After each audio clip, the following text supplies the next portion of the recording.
महामारी और लॉकडाउन ने राजा और रंग को जीने का सलीका सिखा दिया। जी हाँ, आज की हकीकत यही है। 3 महीने लॉकडाउन के गुजर चुके हैं। कई नागरिक आज बेरोजगार हो गए हैं। पढ़े लिखों की डिग्रियां भी अब किसी काम नहीं आ रही है। असमय भूख और गरीबी ने बच्चों को बड़ा बना दिया, जिंदगी का मतलब समझा दिया। एक हकीकत देखें, यह वीडियो एक बच्चे ने तब बनाई जब उसकी मां सड़क पर सब्जी बेच रही थी और सिडको के कर्मचारी 3 बार सड़क से उनकी सब्जियां उठा ले गए। देखें और सोचें कि महामारी और लॉकडाउन ने बच्चों को भी जिंदगी कितना कुछ समझा गई। हमने उस बालक से बात की, आप भी सुने उस बच्चे ने क्या कहा। सुधाकर, अच्छा बेटा ये बताओ कि तुमने कौन से स्कूल में पढ़ते हो और कितने में पढ़ते हो तुम? मैं 8 में पढ़ता हूँ और हम लोग मराठी स्कूल में पढ़ते हैं। अच्छा, ये बताओ तुमने जो वीडियो बनाया था, वीडियो क्यों बना रहे थे, क्या वजह थी? मैं मम्मी का सब सामान उठाते थे। हम लोग के घर में बहुत परिस्थिति आ गई थी, खाने की कुछ नहीं बची थी, तो मम्मी ने ये धंधा शुरू करने लगा। तो है ना, थोड़े थोड़े करके ना सब्जी आने लगे, तो हम लोग का सब दिन का माल उठाने लगे। कौन उठा रहा था, कौन था वो? सिडको वाले लोग। सिडको वाले लोग? हाँ, और माल उठा के बार बार ले गए? कितनी बार माल ले गए? बहुत बार गए। बहुत बार माल ले गए। हाँ तो आपकी मार हो रही थी इसके लिए जब ले जा रहे थे तो? हाँ, बहुत रो रही थी और मम्मी बोल रही थी कि ना बंद कर दी। मैंने बोला मत बंद कर। वहीं उस बच्चे की मां ने यह बताया कि वो पहले काम पर थी, पर काम छूट जाने के बाद घर में कुछ न बचा। जीने के लिए सड़क पर हरी साग सब्जी बेचकर अपना उदर निर्वाह करने लगी। पर सिडको कर्मचारी उसका बार बार सामान उठा ले गया। और तो और, इससे पहले सिडको कर्मचारी उनसे रुपए तक ले गया था। आप भी सुने पीड़ित महिला ने क्या बताया। सुरेखा जी, ये बताएं कि आप यहाँ पर कितने दिनों से ये सब्जियां बेच रहे हो? 20 दिन हो गए। 20 दिन हो गए। 25 दिन। तो जाहिर सी बात है कि जो सब्जियां बेच रहे हो उसके पीछे कोई ना कोई वजह होगी। हाँ, अभी वजह तो हम लोग काम करते थे, काम बंद हो गए, 1.5 महीना घर पे बैठे थे। जी, उसके बाद हमने चालू किया अभी घर पे। आपके परिवार में कितने लोग हैं, कौन कौन है आपके? मैं, मेरे पति, 2 बच्चे, मेरी मम्मी। क्या करते हैं आपके पति, क्या करते हैं?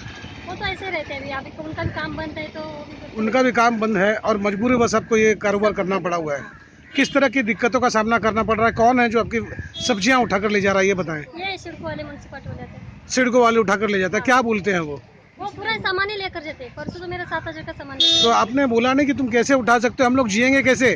लॉकडाउन में कोई कैसे जिएगा? ऊपर तक जाओ पैसे बोलते हैं। ऊपर साहब को पूछो, ये पूछो बोलते हैं। ऊपर तक जाओ बोलते हैं? हाँ, साहब को पूछो बोलते हैं। अभी हम कैसे पूछेंगे उसके साथ? तो आपने पूछा नहीं कि साहब का तुम्हारा ऑर्डर बताओ अगर तुमको बोला है तो? नहीं बोलते, आप जाओ, जिधर जाना है जिधर जाओ। कौन है, उसका नाम जानते हैं आप? नहीं, उसका नाम नहीं। जैसे कि जानकारी मिला है कि आप लोगों ने पैसे भी दिए थे उसके बाद उसको बैठने के लिए यहाँ पे। एक बार हम लोगों ने सब मिलकर 500 रुपए करके दिए थे, लेकिन वो फिर से भी चालू किए। अच्छा, मतलब वो चाहता है कि और ज्यादा पैसे दो आपको उसके बाद? हाँ, ऐसा ही कुछ लगता होगा। मेरा सामान तो परसों 7,000 का गया, दीदी का चला गया सामान, फिर हमारे आजू बाजू में रहते उनका सामान चला गया। ओके। सब पूरा कैरेट के कैरेट भरे हुए हैं, वो सब चला गया। वहीं दूसरी महिला है जिनका काम छूट गया है, वह ग्रेजुएट है, लेकिन उसकी सर्टिफिकेट इस लॉकडाउन में किसी काम नहीं आ रही है। वह अपने परिवार के भरण पोषण के लिए फुटपाथ पर सब्जी बेच रही है, पर सिडको कर्मचारी को इनके भूख और परेशानी से कोई सरोकार नहीं है। आप भी सुने उनका क्या कहना था। जयश्री जी, ये बताएं कि यहाँ जो आपने अपना धंधा लगाया हुआ है, क्या वजह है? देखो, मैं वैसे 15 पढ़ी हूँ, ग्रेजुएट हूँ, मैं बीकॉम हूँ। ओके। फिर भी मैं ये काम कर रही हूँ। क्यों? 6 महीने से हमारा भाड़ा बाकी है। जी भाड़ा बाकी है, स्कूल का फीस बाकी है जी। और मेंटेनेंस बाकी है। ओके। सब बाकी है। कुछ खाने के लिए घर पे एक चाराना भी नहीं है। जी कोई राशन नहीं आता है, कोई फ्री का राशन तो आने नहीं वाला है। हम लोग भाड़े से रहते हैं। जी जी जी। स्कूल की फी बाकी है, सब बाकी है। तो खाने के लिए 1 रुपया भी नहीं। तो मैं 15 पढ़ी होके भी मैं बोला चलो भाजी अलाउड है, ओके। भाजी बेचना, दूध बेचना, हाँ। और किराने का माल बेचना और दवाई बेचना अलाउड है। जी। तो अपने बस में सिर्फ भाजी ला सकते हम लोग कि 1000 रुपए का भाजी लाएंगे तो 100-200 रुपए दिन का कमा के जी। अपना घर का गुजरान चलाएंगे, एक दिन का है हाँ। कि नहीं। उस हिसाब से हम लोग भाजी बेचने के लिए चालू किया।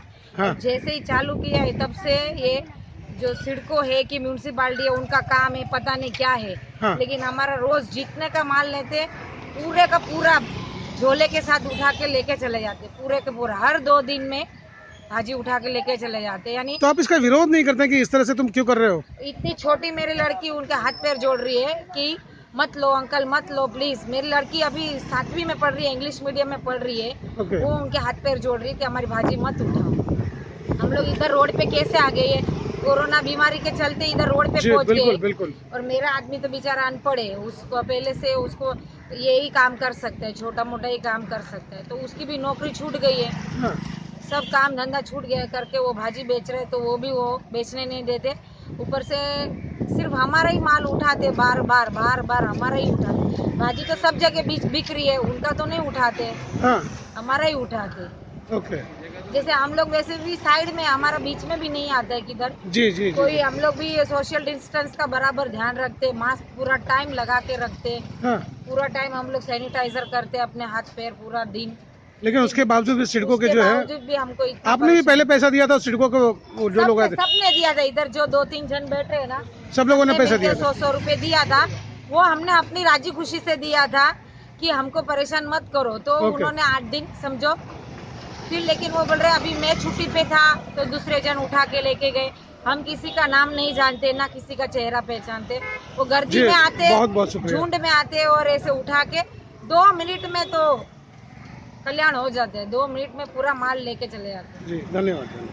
हकीकत यह है कि आज मध्यम वर्गीय और गरीब तबके की दशा बद से बदतर होती जा रही है। उनके सामने सबसे बड़ा और अहम सवाल यह खड़ा हो गया है कि जीवन की जरूरतों को वह कैसे पूरा करे। हमारे प्रतिनिधि गोपाल शाह की रिपोर्ट।